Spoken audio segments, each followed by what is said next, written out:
All right, good morning. I'm Howler Mouse. I am coming to you live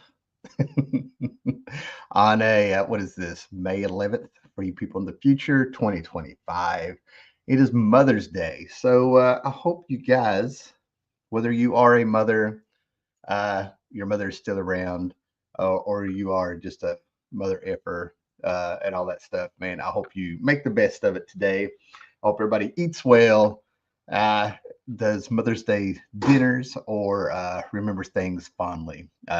And if you're able to, hey, man, you pick up the phone, give them a call. Yeah. So, anyway, happy Mother's Day out there. We took care of our Mother's Day yesterday due to the wife having to work today.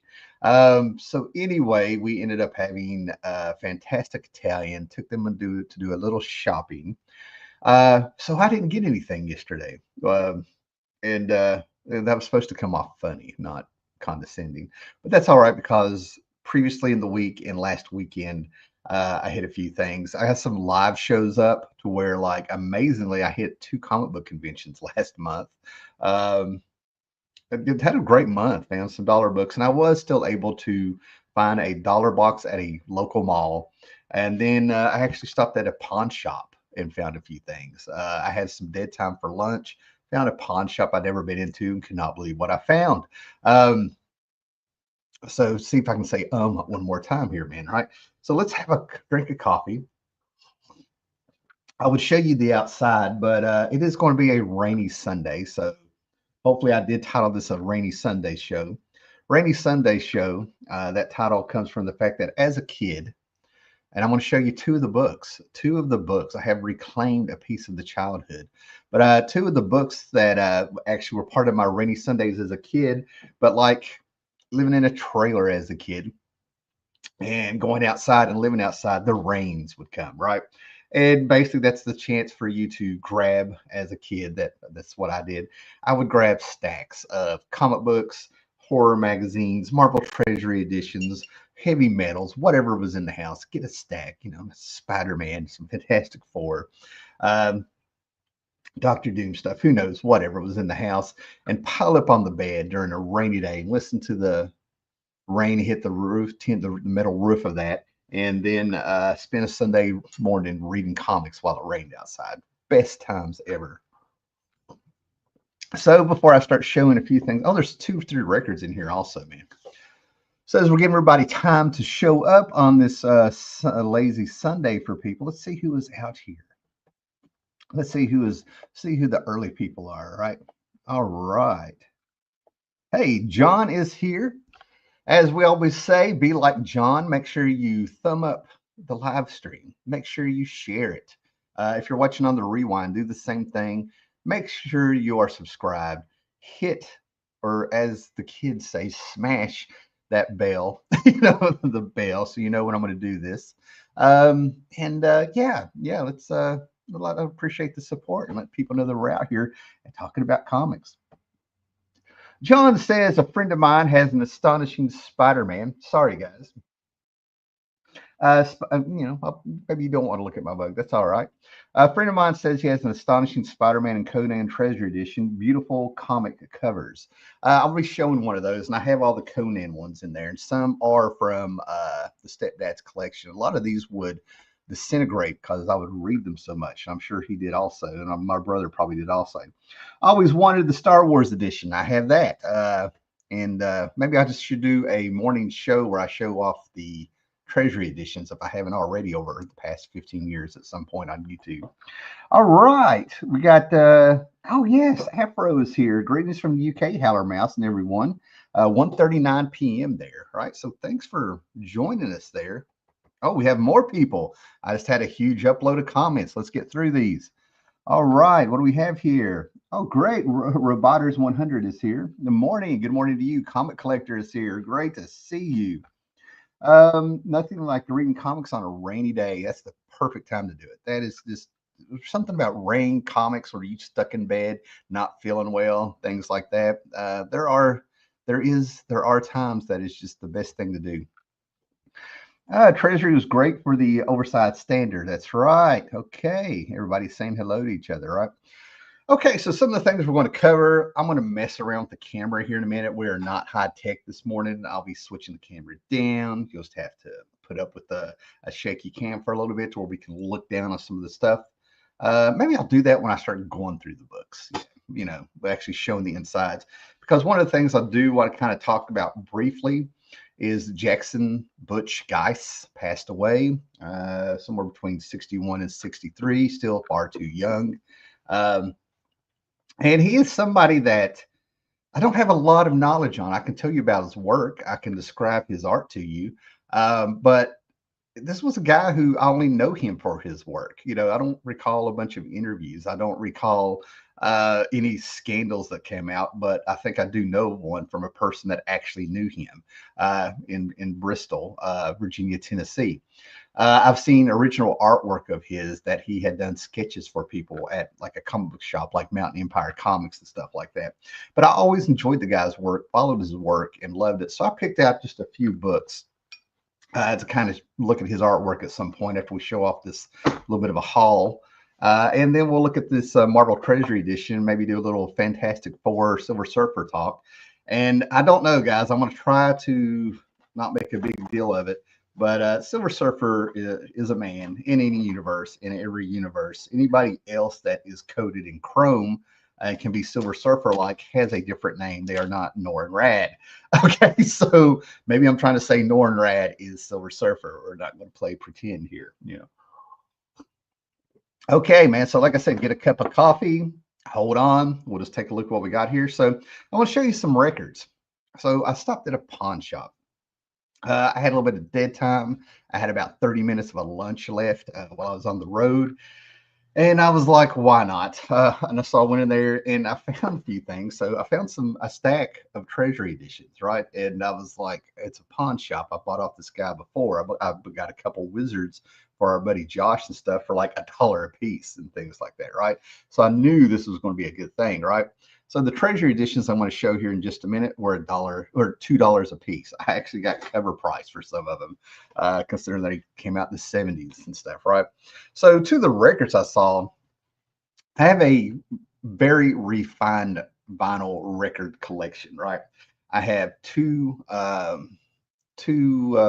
record players, I guess, from the 80s that got hit in the flood, people, that I was telling you about back in January when I had a pipe bust. I haven't checked to see if they still work, right?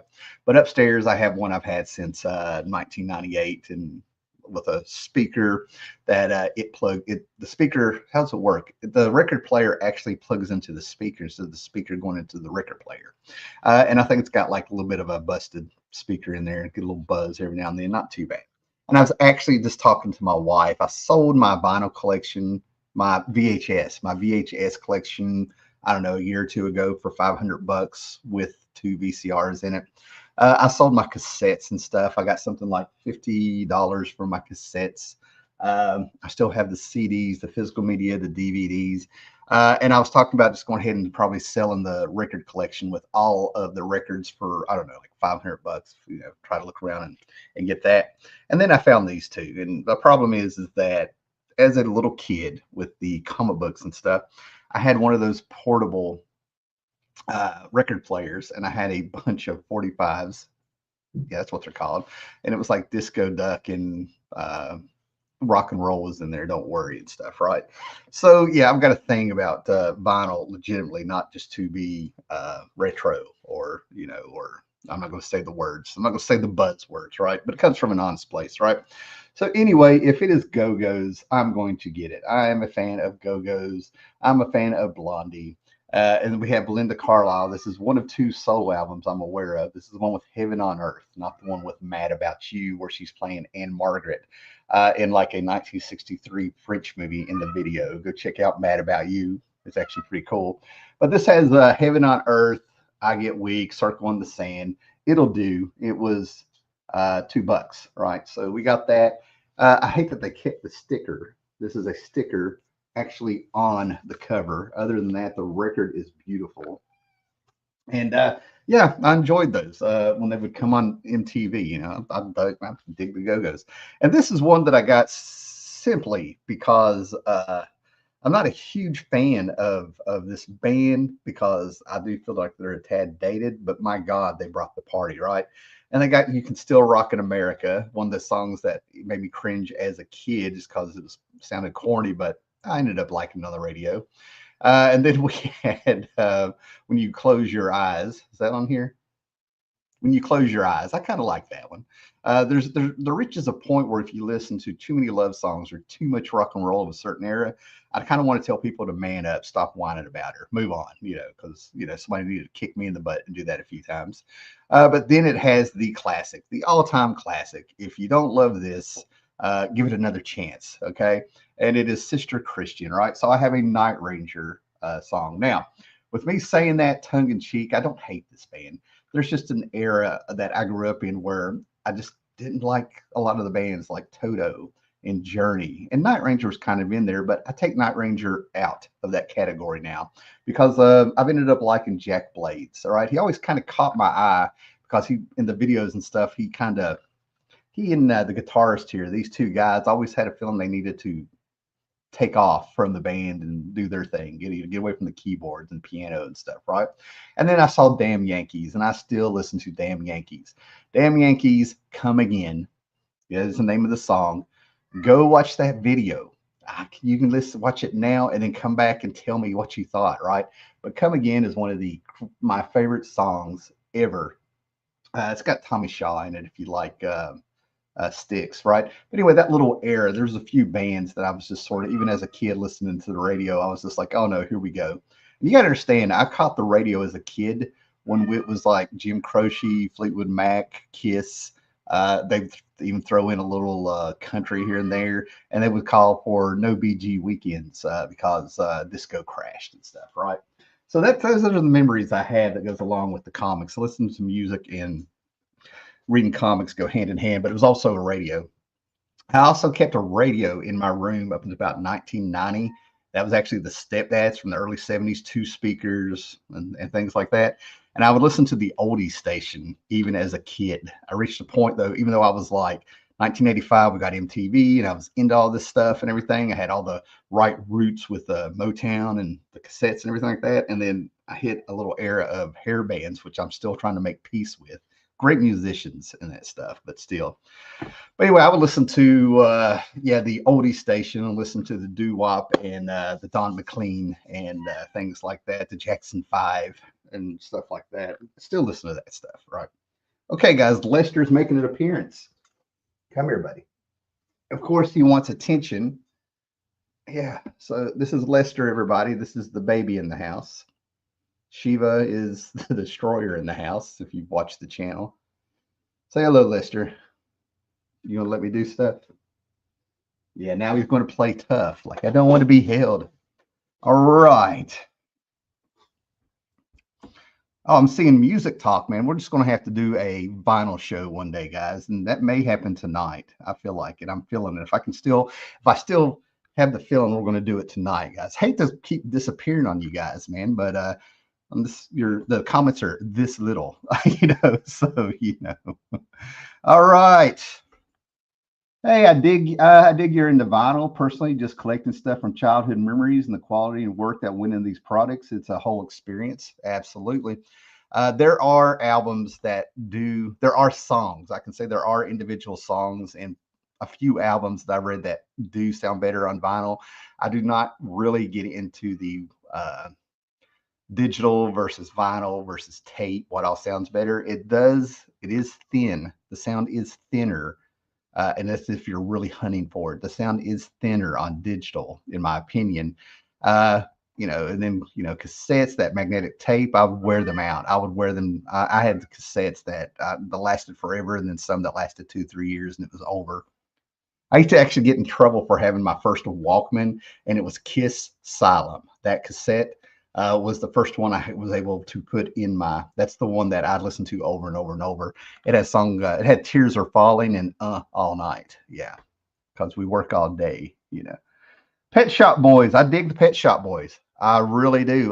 My wife has had to put up with me listening to them in the car when they came up on I had Sirius XM and then iHeartRadio and a few things.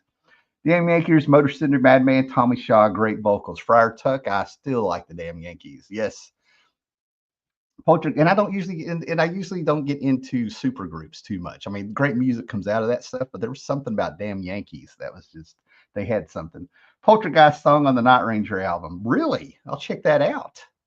It's probably gonna be one of those songs that I'm like, oh, I've heard that. Okay, I got into it as a teen rather than as a kid in the UK. Oh, awesome, Ross. Friar Tuck and Ross there. Hello, Kitty. Oh, I saw Kitty. My wife and I saw Kitty. If you're talking about the band, we saw them at the Blue Ridge Music Festival in 2022, or is it 2023? Anyway, I have pictures somewhere on my Facebook. I need to make an album of them. Yeah, we saw Kitty. More CDs than vinyl. No, now I have. At one point, I did when I was rebuilt. I sold all my vinyl records in the early '90s, and then started rebuilding in the late '90s slowly. I do not buy junk. I have some junk. Don't get me wrong, but I'm real careful what I buy. I listen to Kiss Asylum all the time too. That's a great album. I mean, awesome records. We got to see Testament and Exodus. All right, the Sumerian. I would Testament. Testament is definitely one that I really would like to see or has seen. Yeah, definitely. Right. Okay, guys. So let me show you what I got here at the mall. If you saw that, last week I did a little thunder. We ended up seeing Thunderbolts. 99.9% because the step kid wanted to go and wanted to go out, do things as a family there. Plus, there was a new theater that somebody had renovated an abandoned theater up here. Now we have a theater within driving distance. There's actually another theater within driving distance, but it's so old, it's actually got the seats all tore up and things like that. It is what it is. You know what I mean? Once the lights go out, you should escape into the movie anyway. And we went and saw Thunderbolts. Before we went into Thunderbolts, we had about an hour to kill, so we went to the mall that's beside of the theater, and lo and behold, there was a little card show going on, and I found a few beat up comics there for $1. Okay, so this has the first page or two separated before we be like oohs and ahs, and that's fine. That's okay, because I actually wanted to read these, right? But I'll grab 100-page giants. We got Brave and the Bold, 100-page giant, number 116, Batman and the Spectre. I think it's Bob Haney and Jim Afro. All right, let me slow down so you can just take that gloriousness in, right? So yeah, these are usually reprints. It's got Gil Kane in it, I think. No, Nick Hardy doing some Teen Titans stuff. It's got a Infinity cover. I think that's what they call it now. Is that an Infinity cover? Anyway, that's one of those special covers. I can't remember about Nick Hardy. I actually have that Teen Titans issue. But that's why I like these. I don't really have to dig through a bunch of boxes or actually get a lot of my books out. This is where a lot of my comic knowledge came from. Because in the 70s, they would put Golden Age, Silver Age, and it was actually in the Bronze Age. They would put all kinds of reprints of these, right? And when it comes to 100-page giants and 80-page giants and things like that, I'm there all day. I am there all day. Shannon, solid 4-string bends. He's all about these also. He probably has a full set of everything that they put out, 100-page giants, right? So anyway, 100-page giant, 114 of Brave and the Bold. Like I said, these are worth $1. This one's complete together, a little bit rolled. And this cracks me up. There's all kinds of theories along with comic book history. But in the 50s, we had the Green Arrow and Speedy get a lot of attention. And also they started teaming them up with Martian Manhunter. And the theory is that these guys were exactly, at the time, seen as kind of what they were, a Superman riff and a Batman and Robin riff. And they were trying to get that formula to where, they had very, very few heroes survived into the 50s. Let's put it that way, right? During that atomic age, if you will. I heard that. I knew that I always wanted a name for the 50s because I never felt like it was a continuation of the Golden Age. And Captain Strangelove, is the one that introduced me to the atomic age term. But anyway, but they were trying to double the money with the same formula by saying, well, we can make Martian Manhunter and Green Arrow and Speedy team up, and and the kids will love it because it'll be exactly like Batman and Superman and Robin all getting together, right? So that's I've never really read anything that confirmed that, but that was like a theory through word of mouth and stuff, right? Then we have a DC Comics Justice League Spectacular, number 100. Now this has a little separation there from the spine, but that's fine. And this reprints, 1940s just JSA story. See, I actually read these. That's the thing. I actually read these, and I could probably give these away. But we got a few things here. These were fun. Yeah, the Royal Flush Gang. What is that? Injustice Society. Is that who that is? The Injustice Society of the World. When that concept of team books were still new and people teaming up were still new. And then this last one, I'm really glad to find this. Yes, it is beat up, but this one is stapled. It is complete. It has a slight rip on the cover that does not interfere with the art. It's on the price tag. DC Bullet, December 1979. Frank Miller's first Batman. Jose Garcia Lopez doing a Superman. I think it's a Superman and Legion of Superheroes Christmas story. We have Cain, Abel, the girls from the Witching Hour all coming together for a little Christmas story, and a Jonah Hex story with a classic cover that I think is just fantastic. And I am one of those guys, I still think, even though it is of the era and it was fine, but when Batman smiles, thanks to Frank Miller's Dark Knight Returns and Denny O'Neil and Neil Adams and stuff doing what they did to Batman, taking him back to his dark roots and everything like that. It's still creepy when Batman smiles, in my opinion, right?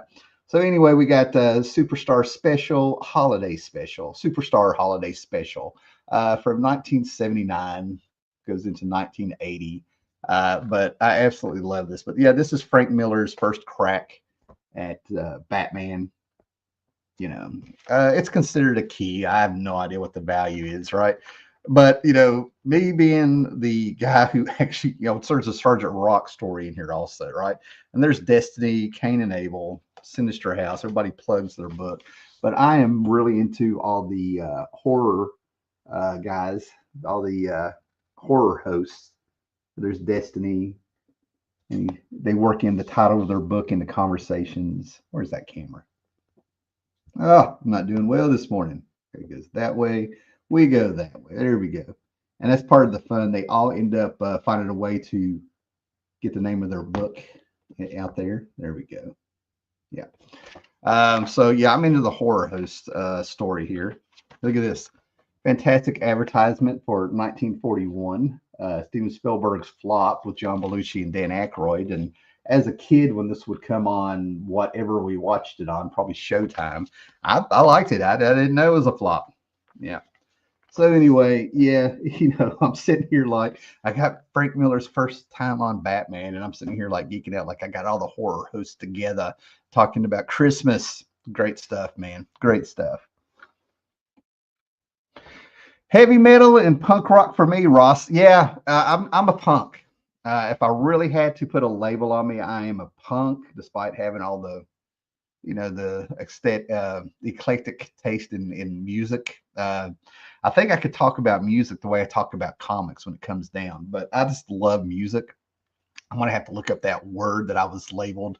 When I was about 16, someone hit me with a Latin word or something that I was able to find out years later actually meant lover of music or something like that. I haven't played in bands, and I kind of retired from bands back in 2014, 13, 14. Bass player, 3-chord hero on the guitar, things like that. But yeah, when it comes to the punk is the one that takes me away now. I met Tommy Ramone. There's a picture on Facebook. That was wild. Met Tommy Ramone. Never thought that was happen and didn't realize it was going to happen. Anyway, any Kirby and Lee Fantastic Four, Morbius Silver Surfer, I have those. I have those epic collections. I have the Stan Lee Mobius. I think you're Morbius Silver Surfer. I'm not sure. Are you talking about Mobius, Ross? If it's Mobius, I have the 2-issue book that I bought off the stands when it came out with Stan Lee and Mobius. 100-page giants were great. One of my first comics was one I got from a yard sale. Read the pieces and it really hooked me. Yeah, we're in yard sale mode. It is yard sale mode around here. The Dark Knight. Yes. Okay, guys. So for $2 a piece, these are the Treasury editions, right? Somebody mentioned this is my second copy of this. With the comic books and music go together with me, and I think the reason they also go together is, but like a lot of comic book creators back in the day were, it was the scene where they were into the music also, right? So this is Astonishing Spider-Man that collects a bunch of stories of Spider-Man. I'm assuming probably Marvel Team Up, and these are the villains they fight. They're scattered around, but the Astonishing Spider-Man, this cover, this book, it's team up issues. It reprints a bunch of team up issues and stuff, right? It also has a little advertisement here, photo album for the Spider-Man TV show that was out back then. That's supposed to be a movie. So you have the X-Men. I think Spider-Man actually lays a kiss on Jean Grey in this one of these stories, right? But we have Iron Fist, Werewolf by Night, Ghost Riding, exciting surprises and stuff, right? So we have all these little stories here. I always wonder, in Mary, Spider-Man having a thing for redheads makes sense when you think about Mary Jane, things like that. Mary Jane, Jean Grey. Apparently, Jean Grey just turned everybody into a pussy hound. I think that's part of her mutant ability. I've never seen a more destructive woman than Deidre Hall as Marlena on Days of Our Lives and Jean Grey, and that chick from Rose from Titanic. I think those are Jenny from Forrest Gump. I think that's like your four horsemen of the apocalypse. But anyway, this is great. But anyway, music seems to become a theme with our comics today. But if you went to Paul McCartney in Wings, this cover is a homage to Band on the Run. I think that's the record. I have a Wings record, but not that one, So anyway, yeah, I got it. This is my second copy of that one. And that was one I wanted as a kid. That is one that I wanted as a kid. So to be a grown up and find these for like the buck a piece, these are $2 a piece and things. So here's your money Treasury edition. I've got two of the Treasury editions that from what I've looked at on comicbookrealm.com, if you keep up with things like that, there's 4 or 5 of these books that are really the money books, right? This one's probably between $60 and $80. I don't know. Don't take my word on it as of today. But the only thing I could figure out is maybe it's rare, maybe it's where it's new material. But I kind of cracked up when I found out that this thing was worth a little bit of money when I looked it up, right? And funnily enough, it actually is in pretty good shape, right? But it's the Spider-Man versus Hulk at the Winter Olympics, guys. So. Yeah, and on the back of this is from 1980. We have a Bill Sienkiewicz cover. Now, I'm sure there's people watching this now or in the future that are laughing at me, or they're just like doing a face palm because you're like, how did you not know that? And I'm stuff. I'm like, dude, I was 7 years old and I was watching Animal Olympics. You know what I mean? I did not have the money to even go out and even try to find these on the stands or at the grocery store and stuff, right? So, yeah, who we have on this? I think it's Mark Grunwald. Yeah, we have our obligatory splash page to show off our characters here. Bill Mantlo, of course, it would be Bill Mantlo. A lot of the stuff I have today is Bill Mantlo. He was the script, but the story came from Bill Mantlo, Mark Grunwald, Steve Gramp, Herb Trimpe, Bruce Patterson, yeah, and but Bill Sienkiewicz, Al Milgrom did the cover, the front cover. And then we have, like I said, early Sienkiewicz when he was still doing his Neil Adams, doing the back cover. So yeah, this cracks me up. That mole man, damn that mole man for interfering with the Olympics. I think we pulled out in 1980 out of maybe the Summer Olympics or something. I need to spice up on my recent history. I can tell you so much history from like 1700s to like 1970, then after I was born, if I didn't live it, I don't know it, So this one is beat up, but I'm fine with it. I never had this one. It's a Whitman variant, which I don't know would make any difference. And it's well loved. It's kind of separating. Somebody has stapled the inside to keep it together, but maybe it came like that to begin with. But we have Marvel Treasury Edition number 17, and this is the Hulk's greatest foes, right? Now you got to remember when these were coming out, we still had the Incredible Hulk TV show. Um, I didn't stand a chance. You had Wonder Woman on television. You had the Hulk on television. Christopher Reeve's movies was still on everyone's lips. You know what I mean? Batman, 1966 show was still in reruns and things like that. It was just, everywhere, right? There's Havoc, the Heap, Rhino, the Leader, and the back of him. And I have another one to show you off here, but it seems like the Hulk's back was a star all of its own back in the day, right? The Hulk's back could have been a whole different character, right? So, Where the Swamp Rises by Roy Thomas. Amongst Us Walks Gollum by Roy Thomas, Herb Trimpe. Frenzy on Faraway World. This was the time where the Hulk was a little repetitive. Always getting into a fight and going out. I would say Havoc popped up, probably, I guess, because he was a Neil Adams creation. So, of course, they wanted to maybe get a few sales off of Neil Adams' creation of Havoc here. Who knows, right? But this is good stuff. This is still good stuff. I enjoy it. We always got the covers on the back. I think Warlock is in this. It seems like I might have seen Adam Warlock appear in a page or two here, right? So I'm not doing a great job showing this off, but there you go. Yeah, that's good stuff. All right, now this is one of three, and one of the Conan ones. So let's say one of four. That as a kid, this was it. This was the stuff. As a kid, this was the stuff. This is what I would sit there and read. And I would read. And I would study the panels. And I would study the back of it. And I would just keep reading. And it just amazed me because even as a kid, somehow I knew what Moby Dick was. Ishmael. I never read the book. But I knew the concept of Moby Dick and everything. And I'm like, they're doing Moby Dick. As a little kid,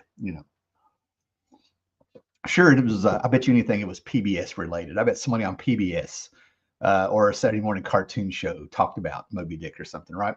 But anyway, there's another story in this also that leads to Doom because they put Doom on there. But this is the Incredible Hulk Treasury Edition. This is the one that I really hated not having in my collection because it was one of my favorite reads. Okay, that's the back of it, right?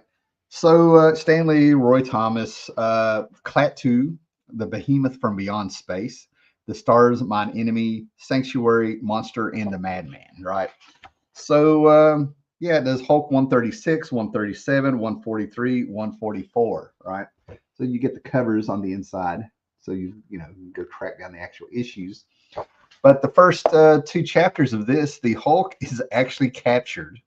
A la Planet Hulk was not the first time that somebody had captured the Hulk right after he was raising hell, but he's getting chased by this alien who has this staff with energy, and the Hulk is running from him because he can't take him on, and he is caught and put on a slave ship in space. And guess who the first mate is in space? It's the Abomination. The Abomination is the first mate on this, right?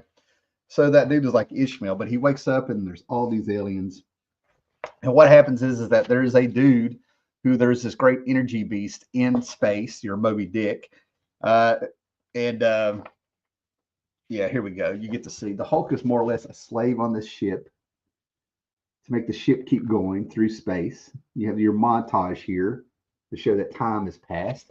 And it's got this incredibly insane captain we're going to go capture this dude, right? We're going to capture this beast because I'm trying to find a picture of him. Let me find it here. I passed it up. But anyway, the guy's insane because the energy beast, there we go. Ahab lost a leg. This guy lost half his body. This is actually where I was going to turn the camera around. I just realized that. I didn't know I was going to keep talking about these, right? So anyway, where's the beast at? Yeah. So anyway, there's the beast. This is the big, gigantic behemoth beast that he's finding. He's going to take the whole crew to him. And the Hulk is like in chains, and he's pulling the oars with the other aliens and stuff. And then he actually finally falls asleep and turns into Bruce Banner. And puny little Bruce Banner wakes up with all these gigantic monster aliens and what happens and stuff, right? So anyway, yeah, it's a retelling of Moby Dick in this stuff, right? So I'm so glad to have it, right? And then we're getting down to the wire here to where we're going to actually talk about a few other things. So what we got here, we got quite a few comments here.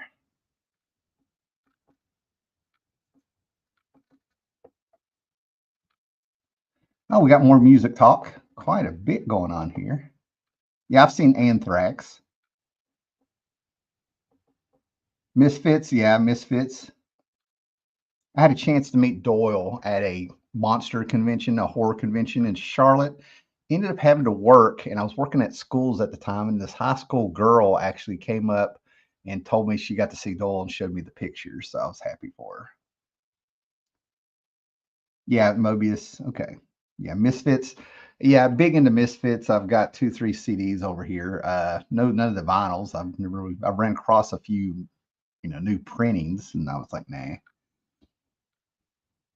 Metallica. I've seen Metallica 3 times. Metallica just played Virginia Tech and had quite a few friends go. I've seen them 3 or 4 times, so I'm not. It's no big deal. Going back to the Black Tour, I had a chance to see them in the '80s, but there was a rumor going around in the '80s that they were opening up during the Master of Puppets. I could have went and seen them when I was in 6th grade, but there was a rumor going around that people were getting stabbed by her hypodermic needles.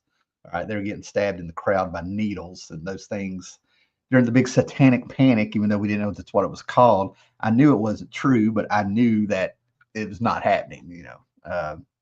Saw Anthrax in December in London with Creator and Testament. That's awesome. I saw at the Blue Ridge Festival, I finally got to see Anthrax. I'm so glad I was able to take pictures and record some stuff. Bullet for My Valentine, New Mutants artist. That's Jackson Guice. Beautiful Hulk. Thank you. The Adam West version. That's right. Are you a fan of Gore Vidal's essays and American history novels, Hallermouse? I wouldn't say a fan, but I've read them. My knowledge is broad, not deep on that stuff. I'm getting old, man. There's a lot of stuff that I remember reading, and then I start thinking about it. And it was like, I read that 30 years ago, 20 years ago. What? And people just don't like that talk. You know what I mean? Anime, manga like Grandizer. Yeah, Grandizer is a big one. Dragon Ball, not so much, but my stepdad and brother were into Dragon Ball Z, where they actually had like something like 12 VHS tapes where they recorded the entire series off of television. They put the work in back in the day. But Grandizer, yeah, Grandizer, Raiden, the Shogun Warriors. Oh God, they're all in my face. Battle of the Planets, Grandizer, I'm trying to think what they're called. Spiky headed, redheaded. He had redhead. Oh God, I can't get to it. I can't think of it. Star Avengers. Good God, Star Avengers. Huge fan of them. Yeah. Doctor Who. Yeah, big fan of Doctor Who from Tom Baker all the way up to Peter. Jodie Whittaker and the shitty Gotwa guy did not exist for me. So yeah, I don't even waste my time. I get on Tubi and I get on Tubi a lot and watch the classic stuff, and then I have all the stuff from Chris Eccleston, Matthew Smith, Dave Tennant. I have all that on DVD. Looks like a cyborg. That's right. Saw Metallica 3 times during London Reload, Saint Anger, and Death Metal. Saint Anger was the last time I saw them, and they had filters. Somebody opened up for them. Okay. So, guys, I'm just going to kind of show this off. I found out this thing is actually worth some money. This was in the house. I remember reading this over and over. I've had this, right? So anyway, this is the DC and Marvel Presents second team up of Superman and Spider-Man, which I think is so much better than the first team up. This one actually has Spider-Man, Wonder Woman, Doctor Doom. Their worlds actually appear a bit more. But this is also my mint-ish copy of the Fantastic Four number 21. And that's why I was able to buy another copy for $2, which is just a bit in better shape than my reader copy, right? So this is the reader copy, right? So that is for $2. That's the one I was wanting to talk about, right? So we'll probably talk about a little Jackson Guice stuff, and then we'll do some Fantastic Four talk, right? But this is one of my favorite Fantastic Four stories, period. Probably because I was like 5, 6 years old reading this very Treasury edition. I actually was able, about 10 years ago, I found for cheap, I found the actual 4 issues, the Fantastic Four that this reprints. The first appearance of Airwalker, Galactus coming back, and things. Airwalker turned out to be a herald. It has a lot of biblical references in it to feel like Judgment Day, with Airwalker being calling himself Gabriel and pulling out the horn to bring Judgment Day and things like that. And of course, the Silver Surfer pops up. But this is 120, 121, 122, and 123 of the Fantastic Four. And this was, in the house. And to me, you had the Fantastic Four cartoon. I'd already read some of the Stepdad's vintage. They weren't really that vintage, man. It would have been like, 1977 to like 12, 13, 14-year-old comics at the time when I was reading his stuff. So I got to read those Kirby Stan Lee stuff because he had a lot of the Silver Age Marvel stuff. But I think it's where that was more current. Even though it was the early 70s, those books came out. It just felt more current and stuff. So that was that. Okay, so we'll take a look at that in a minute. Let me get these out of the way. But I want to talk about Jex and Guice for a minute. Butch Guice. Now, like I said, I could sit here and pull up on the phone, Wikipedia the dude. But, I know the guy from his work. You're right. I heard people talking about Micronauts. I knew what Micronauts were. We may have had an issue of Micronauts in the house, but I do remember the same 2 of the 4 Micronauts versus X-Men being in there. And I feel like Jex and Guice might have had something to do with those. But Jex and Guice was somebody I saw in advertisements first, right? And I was dying to see this guy's artwork. And Swords of the Swashbucklers.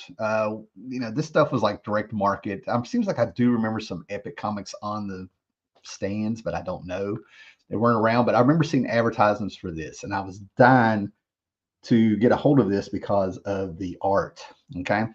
Jackson Guice is somebody that I can't really tell you the first time I saw his art. He's like a great song on the radio. It feels like he's always been there, and he always would. It would be a classic for him to pop up. So let me turn this camera around, guys. Bear with me. This might be a mess.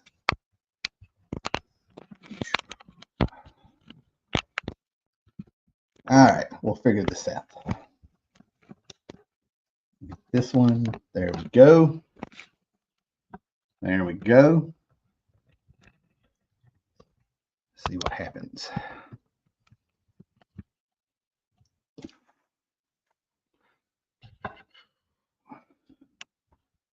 All right, that'll work. Do some comments here. Yeah, we are, like I said, we are so high tech here. Slipknot, yep. Ross, nice. Okay, Burn, Fantastic Four, Black Panther. That was great there. Great stuff. Galactus will get anyone excited. It's always a big deal when he showed up in those days. Yeah, and one of the things is they got people kind of forget that we can look back on hindsight like this stuff is great. Well, back then they had a real huge problem with recycling their heroes. Spider-Man and Fantastic Four, people who really stuck with the comics all the way through started predicting who was going to pop up and win. So some of that stuff for them was kind of predictable. For us, we know they had it good. And I'm sure I had books that I was like that with. What we have here is that's a fantasy comic book. Well, it's sci-fi. It's a sci-fi book by Bill Mantlo and Jackson Guice, right? But like I said, Jackson Guice passed away. I did see on Facebook, there was a few, I had him on Facebook. And what is wild is Charlton66 and a few other YouTubers seem to have a relationship with the guy through Instagram and stuff. Charlton66, that's a YouTuber you should be checking out.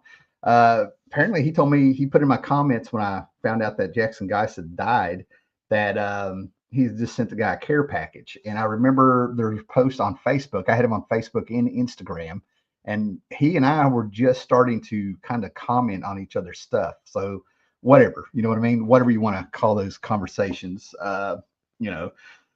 But I saw on Facebook that they were saying, he was pretty much saying pneumonia. He was in the hospital, was having problems and things like that. So I wasn't really too surprised to find out he had passed away. I found out that finding out he passed away, what I think is relatively young, got me. So anyway, Swords of the Swashbucklers. It was the 80s. I was drawn in the 80s. And what amazed me about this is that one of the things about the Swashbucklers, they had this little sort of, I don't want to call this the symbol, sort of like their Jolly Roger, I guess, or something, right? But there's this thing about skulls and roses and stuff. And I was drawing stuff like this with skulls and roses and stuff and flowers and stuff, right? So when I finally saw some of this stuff, I was like, oh my God, it felt like kindred spirit, right? But like I said, the whole concept of this is that Jackson Guice, I really feel like not only was he technically sound with his artwork, but he was able to actually draw a feeling, right? This is just a cloud and lightning storms and the rough sea and everything like that, but it sets a mood, and that's a rapier. This is it's a sword, guys, but it's a rapier. Last night the storm, right? His artwork sets moods. You know exactly where you're at in the feel, and with his stuff, I can hear the ocean waves. You know what I mean? Just such good stuff here, man. Yeah. So yeah, to finally see this stuff and what he did with it was just like a really underrated artist. And what got me is that his stuff really isn't dated. When I started seeing him on Superman in the '90s and other books and things, Ruse and going into the 2000s, it was so good to see that he had not fell into that trap of as an artist gets older around their 40s and 50s, all of a sudden, new artists come in and the fans ignore them and companies don't want to hire them and things like that. And that's things that people like Graham Nolan warn people on X and stuff. Graham Nolan, your Comic Gate guys, some of those guys, I've seen them claim that that's kind of what happened to some of them if it wasn't political. I mean, look at this stuff. Jose Garcia Lopez, George Perez. I actually put Jackson Guice in that category just because of his beautiful, beautiful artwork here and stuff, right? And the guy was just getting better. I mean, this is like 84 or 85? I think he popped on the scene in 1982 with, this is 1984. This is his art in 1984, So yeah, doing a sci-fi pirate story, right? So I was so glad to see that stuff. And then, of course, I was dying. I'm finally just about to have all 12 issues of the series that came out, but Jackson Guice just did the first couple. And this is the stuff I absolutely love. I see a little Eisner in there, using exactly what he needs to set the scene. You get sort of bars on a window, a chain, and a rat, and she's in chains, and your imagination can fill in the rest of that room. I mean, that's just a striking cover. His stuff is just fantastic. Drawing bugs. No, that is not Puss in Boots. That is not Rocket Raccoon. So maybe it's supposed to be Puss in Boots. But I was so happy to get these. And I mean, look at this. Okay, so here we are a year later, bam. Such good stuff. And now, he's getting into, I mean, this man was an artist, the way he drew things. And like I said, this is about around the time that Art Adams was popping with Long Shot. Oh, man. I mean, look at this. Even the little nature scenes and details. A lot of great still life drawing. And try to draw a horse, guys. He's got two Clydesdales right there, like it's nothing in a throwaway panel just to set up the next scene. There they are. Set the scene. Tell me that doesn't feel like a 30s romance or an old pirate movie from the 40s, So that's what I'm trying to say. The guy had it. The guy could set a mood, he could set a scene, he could fill a page, he could tell a story. How many times have we seen this scene where our heroes are surrounded in a circle by the bad guys, cliffhanger. So yeah, that's the stuff that I always liked. I always was excited when I found out Guice was right there doing stuff, right? About the only stuff of his stuff that I really didn't pick up too much of was his Superman stuff, ironically, when he reached the pinnacle there. Okay, what we got here? All right, Bill Mantelow's the guy who created Rocket Raccoon, or not. He did it with Keith Giffen. Very 90s artwork, yeah, in the 80s, yeah. So then he went on to Rouge. Well, we skipped ahead of a lot of stuff, right? Because like I should have started out here with his Micronaut stuff. But I think these two issues are like masterpieces by him, absolute masterpieces. And this is where I think he came on the book and just blew everyone away. Yeah, introducing the astounding artistry of Jackson Guice, right? 1982, right? Comes on here, gave the book a shot in the arm.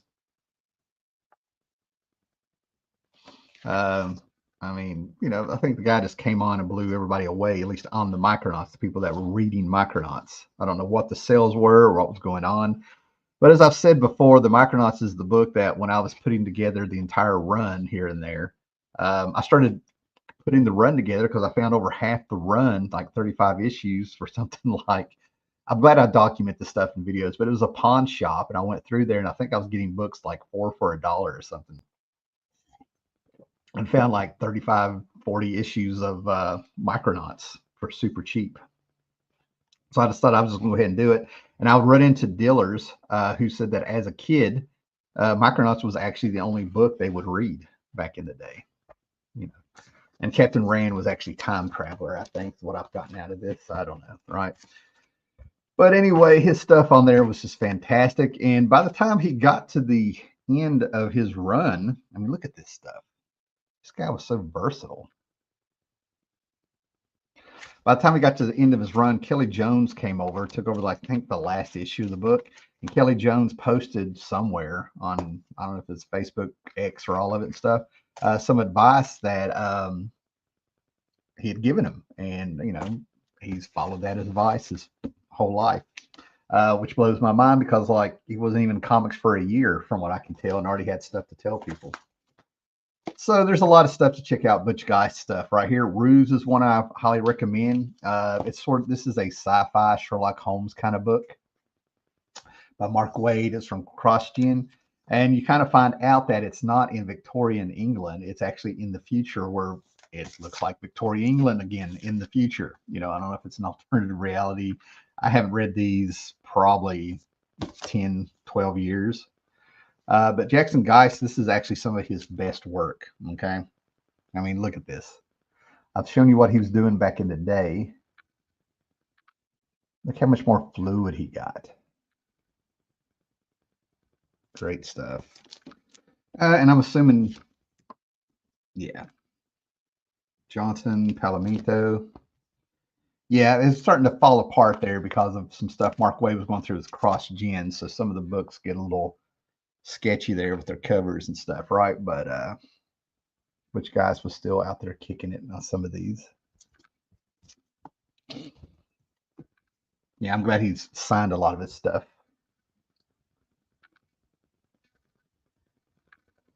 Yeah, the guy had the eye, Paul Ryan came on by this time. Butch Guice kind of returned. Yeah. So anyway, that's some Butch Guice talk and stuff, right? So I hate to see that the guy passed away. He passed away early, relatively early, and I think he still had the chops to keep going, back in the day, right? So here we are with the Galactus stuff for you guys that have stuck in here. And I might do a separate video with some of the Treasury editions since everybody was interested in here. But this is some of the stuff that I absolutely loved back in the day. This set the mind between the cartoon that was on Saturday mornings, this story that's coming out. They're always hanging out. They're bittering. Reed is doing his thing as a scientist. Of course, we got to start out with some action, a robbery. They're getting attacked. Sue freaks a guy out, making him think he lost his arms just by turning them invisible, having some fun with them. They've done this for a while.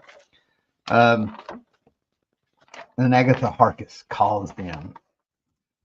But anyway, we have Gabriel coming. This guy's Gabriel, the Airwalker, is walking around. The whole world sees him. He's looking at this, traveling around the planet, walking around. And you had no idea this was a Herald of Galactus when you read it. This was just some guy that was just a badass talking shit. And, nobody could touch him. They're like sending rockets at him. Countries are attacking him. He's in their airspace. Nothing's working. And he lets everybody know all mankind is doomed. Uh, and then we had this stuff where he tells them what's coming. He blows his horn like Gabriel from the Bible. He tells them what's coming. And I'm probably going to go over this a little bit later and stuff, man. But I think you get the point. The whole mood was set. Everything was set up. The stakes were high. You were convinced this guy was just a big badass. And turns out he's just a herald of Galactus. You know, uh, just a herald of Galactus. And we get this is where I was wanting to get to. And we get to the attention of Norrin Rad, the Silver Surfer. And this is the vision of Silver Surfer I've always had in my head since I was a kid. In the distant substratosphere where the endless void begins, he's trapped. He's still trapped on Earth, right? But he can apparently go up into space just a little bit. Galactus thrust him in there. Where a lone, almost legendary figure sits observing the madness beneath him, the figure of the Silver Surfer. So many times have I vowed to ignore their endless battles and tribulations, and yet, though they have shunned me, they have hounded me. And am I not wiser than they? And must not the wise and the strong and be merciful too? I must not let my grievances turn my heart as cold and as bitter as theirs. I have witnessed their plight. You cannot prevail, for you are not mortal, but mine is the power cosmic, the Silver Surfer. Real philosophical, he took him. But guys, I don't know if anybody's out there, if they want to hear this. I've said this before, and I can go back and get my Epic collection out and read it. But it seems to me like, if I remember right, Silver Surfer wasn't Norrin Rad when he started out. When Jack Kirby created him, he was pure power cosmic. Galactus just sort of created him from his energy to be his herald. And when he met, oh my God, Alicia Masters, he started experiencing motions for the first time.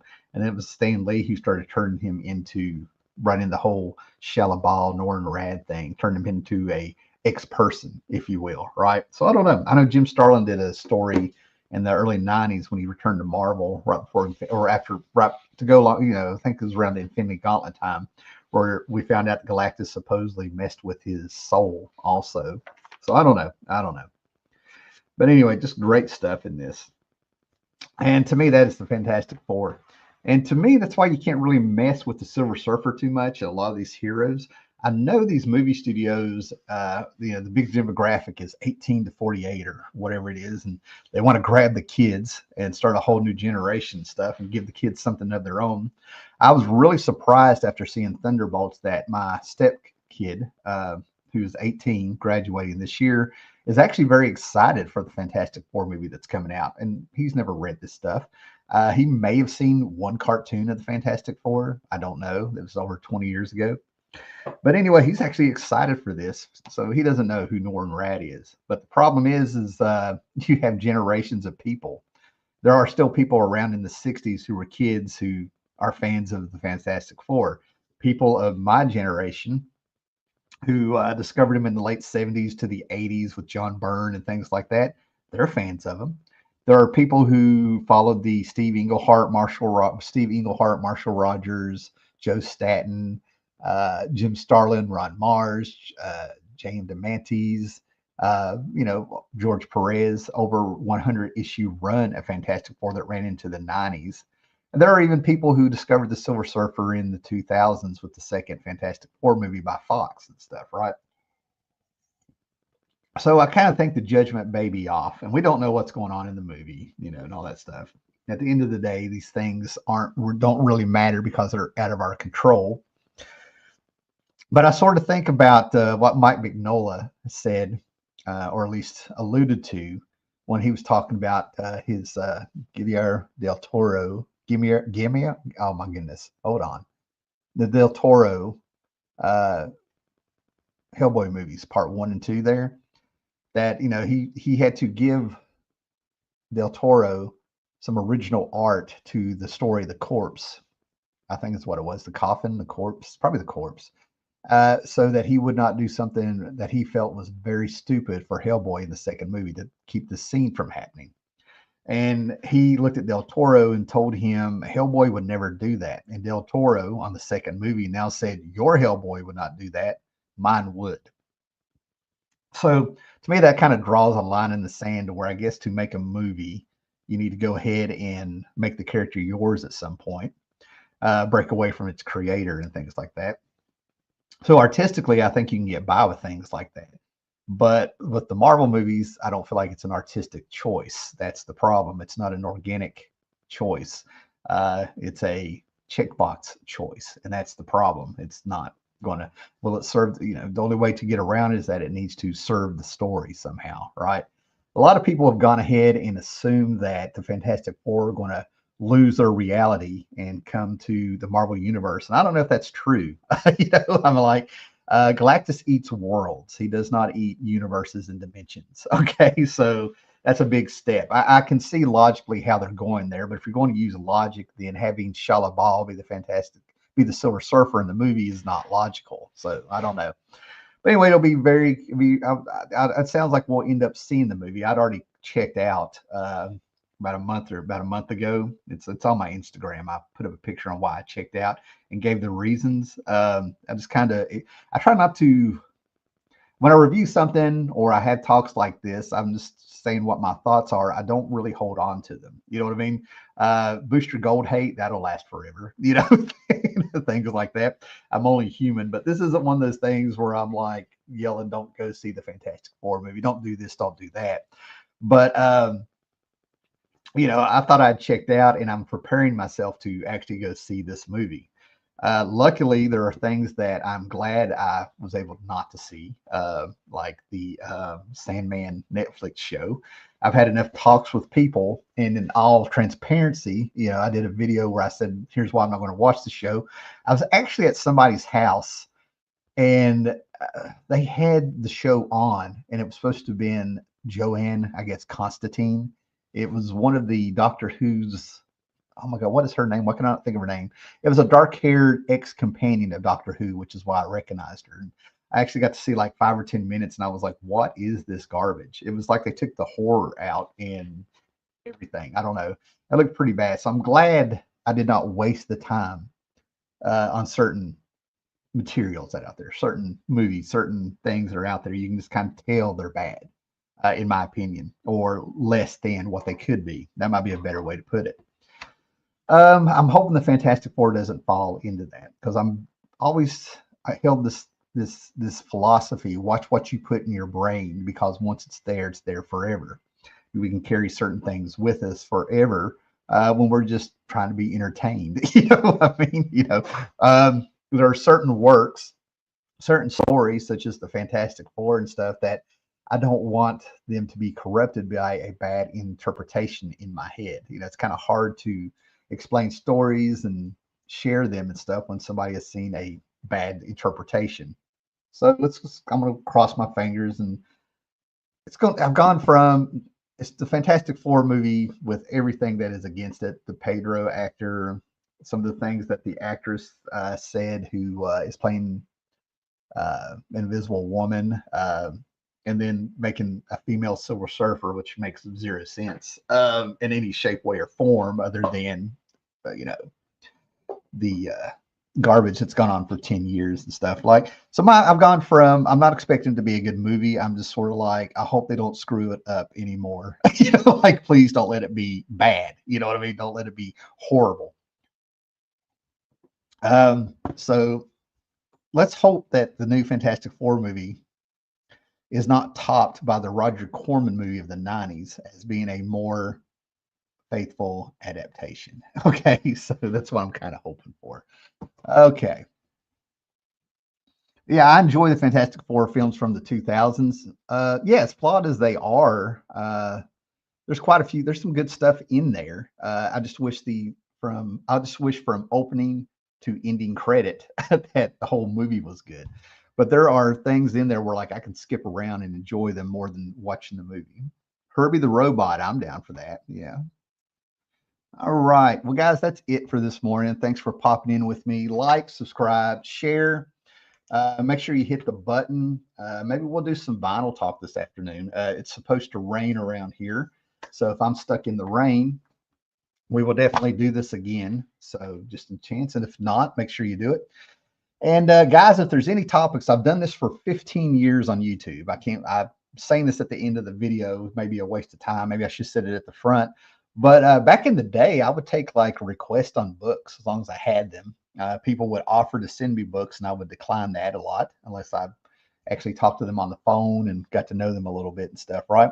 But if there's any topics or any books or characters or anything you want to talk about, want me to talk about, yes, let me know. And I can prepare stuff a little bit, and a lot of times I can shoot. I'll do better shooting off the hip than trying to plan, which is why you have spontaneous live shows here. So yeah, let me know in the comments.